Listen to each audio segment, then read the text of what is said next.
Donc, moi, je m'appelle Marine Albared, je suis chef de projet à la Turbine Coop. Donc, la Turbine Coop, c'est une petite coopérative de 5 personnes qui est une SCOP, qui est implantée sur Grenoble depuis plus d'une dizaine d'années et qui travaille autour du numérique et qui cherche plus particulièrement à faire émerger et aboutir des outils numériques d'intérêt général, des outils et des services. On a des méthodes un petit peu particulières, énormément fondées sur la collaboration et la co-conception, c'est-à-dire que quand on travaille justement sur la conception d'un service, on ne le fait jamais seul, on le fait toujours en associant des usagers, des citoyens, les clients, des acteurs quels qu'ils soient. Alors, pour donner un petit peu de concret, cela peut par exemple nous conduire à travailler aux côtés d'Atmo Auvergne-Rhône-Alpes à la conception d'une plateforme de partage entre citoyens autour de mesures citoyennes de la qualité de l'air, ou encore à travailler à la conception d'une plateforme opérée par l'opérateur énergétique local qui s'interroge sur la maîtrise des données par les citoyens. Comment redonner de la maîtrise? Voilà. Donc, dans ce cadre-là, on peut être amené, nous, à travailler vraiment sur la conception de ces briques en associant des citoyens. La Turbine Coop, c'est aussi un lieu qu'on anime sur Grenoble, donc une sorte de tiers-lieu avec un coworking, mais aussi et surtout une programmation propre, là encore autour d'un numérique citoyen, libre, ouvert.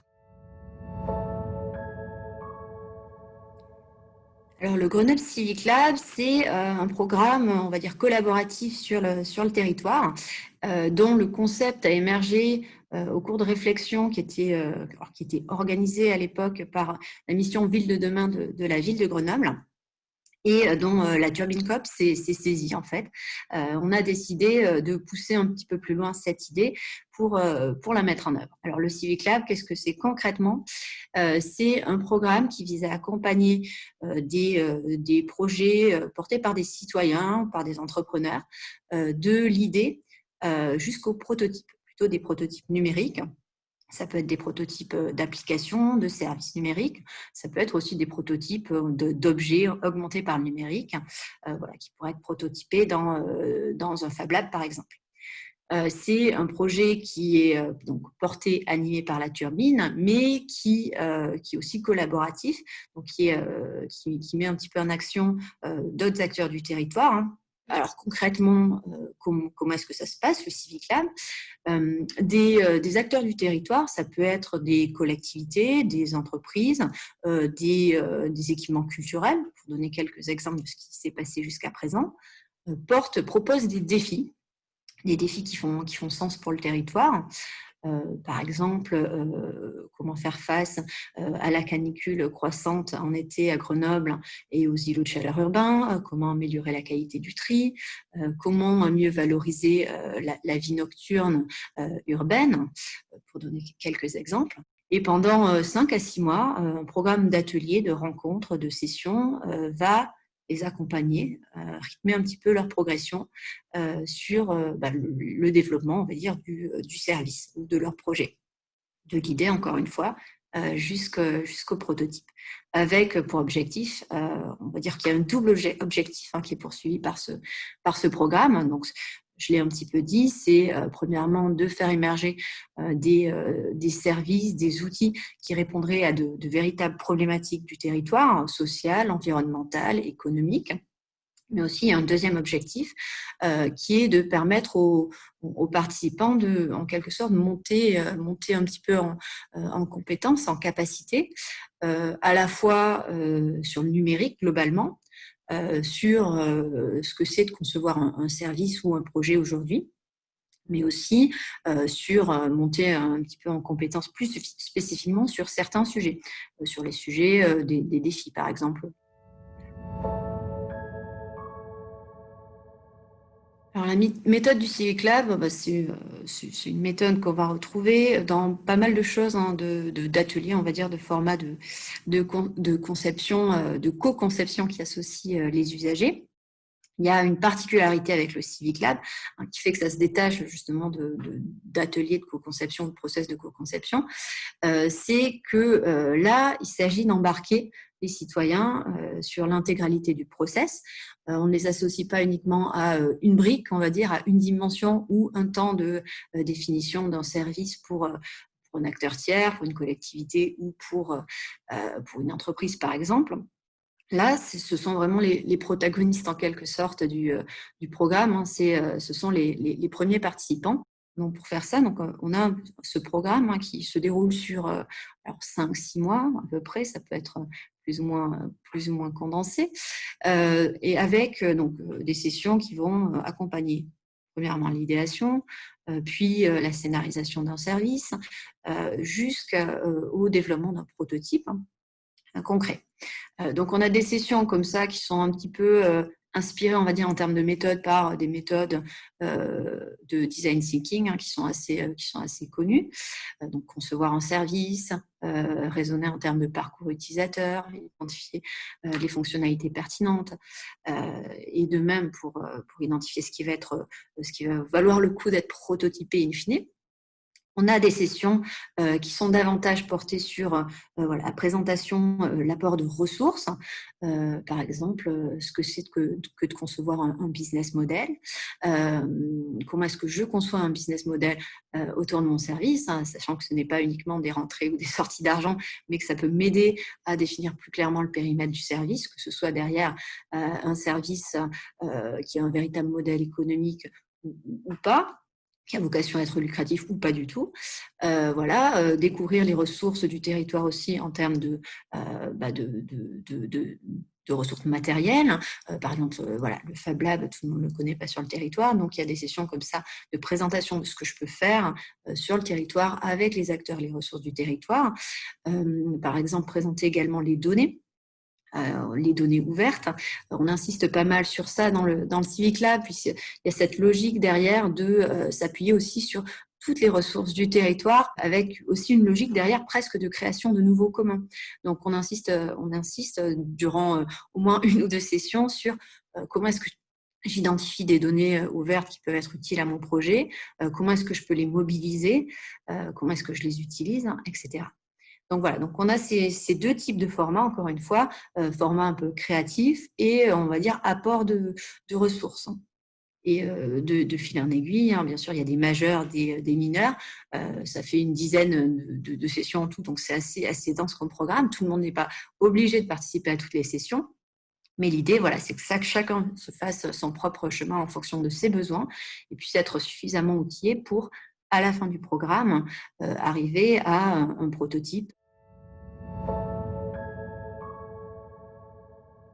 Parmi les participants du Civic Lab, on a des profils assez variés.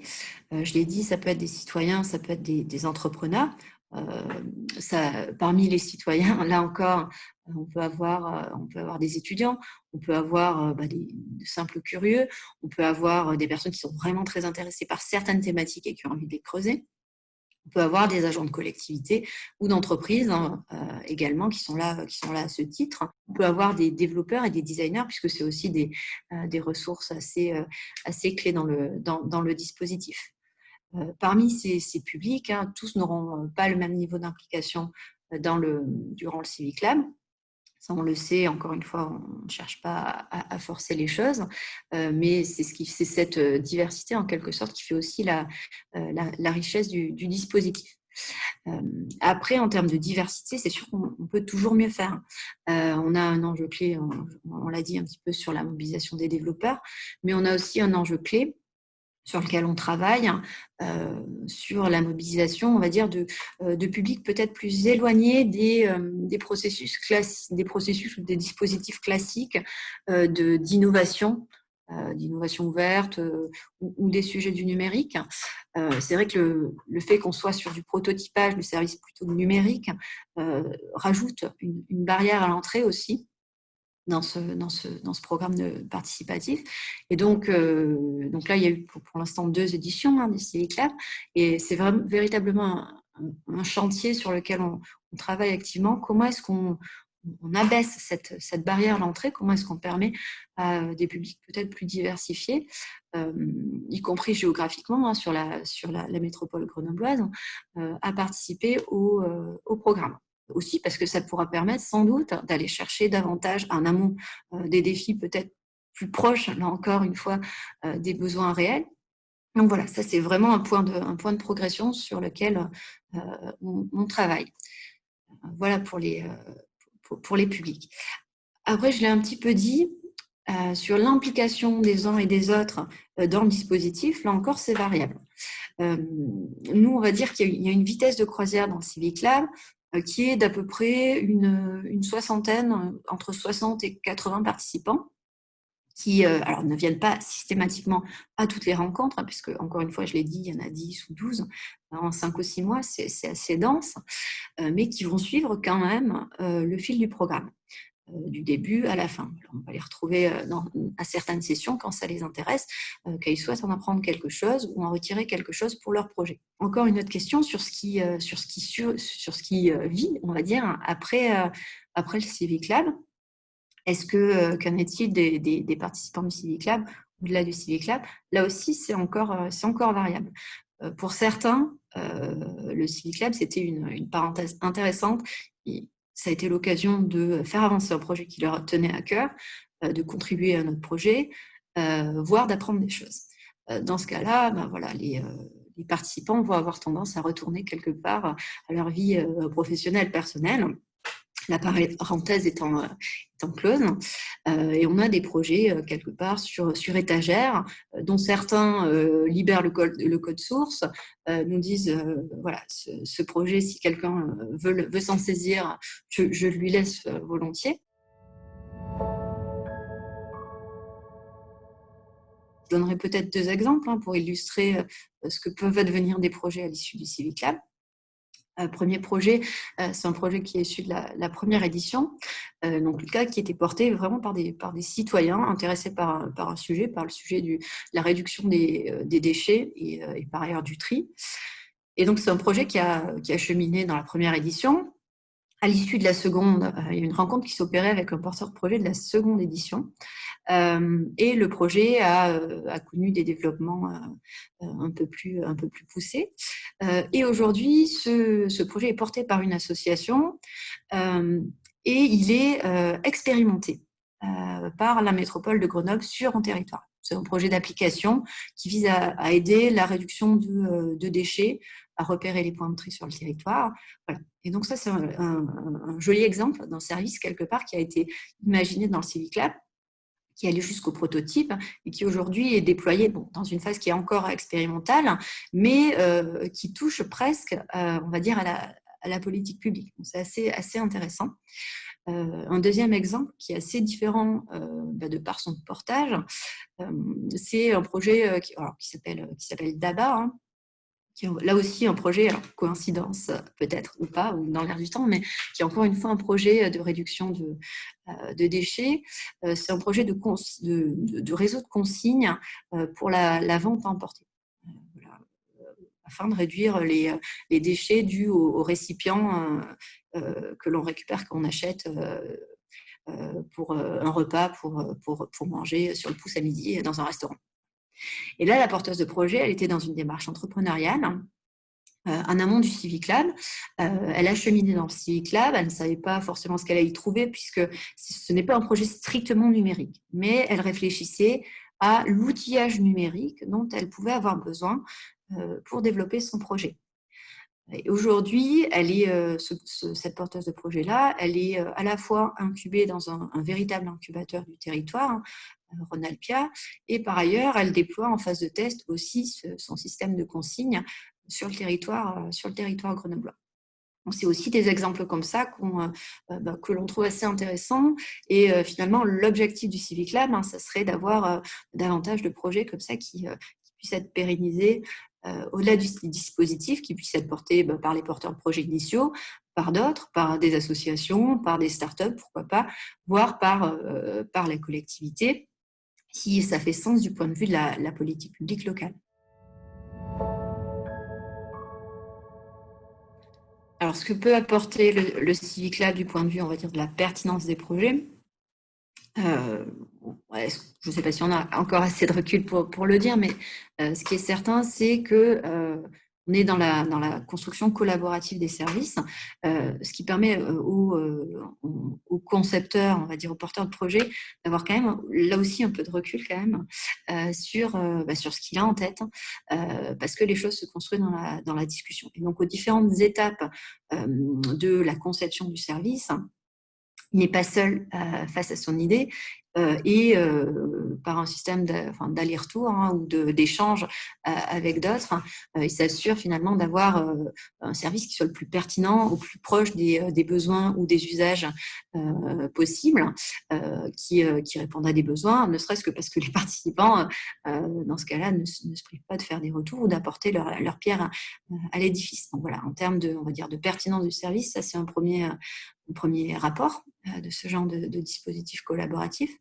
Le deuxième, c'est aussi que dans la phase du Civic Lab, on a, dans le développement, on va dire, du Civic Lab, de ce programme, on a une phase de crash test à la fin. Et là aussi, ça permet d'avoir des retours, en quelque sorte. Ça permet au projet d'éviter peut-être de se planter, je mets des guillemets, parce que c'est parfois ce qui arrive. Et là, nos échanges avec des incubateurs et autres du territoire le confirment. Des projets peuvent comme ça échouer parce qu'ils auraient raté leur cible, parce qu'ils auraient manqué quelque chose. Donc voilà, donc encore une fois, en arrivant au prototype à la fin du dispositif, on permet au projet d'être testé, d'être un peu crash testé. Et donc, ce qui permet peut-être d'éviter que le projet rate quelque chose par la suite s'il a vocation à se développer au-delà du Civic Lab.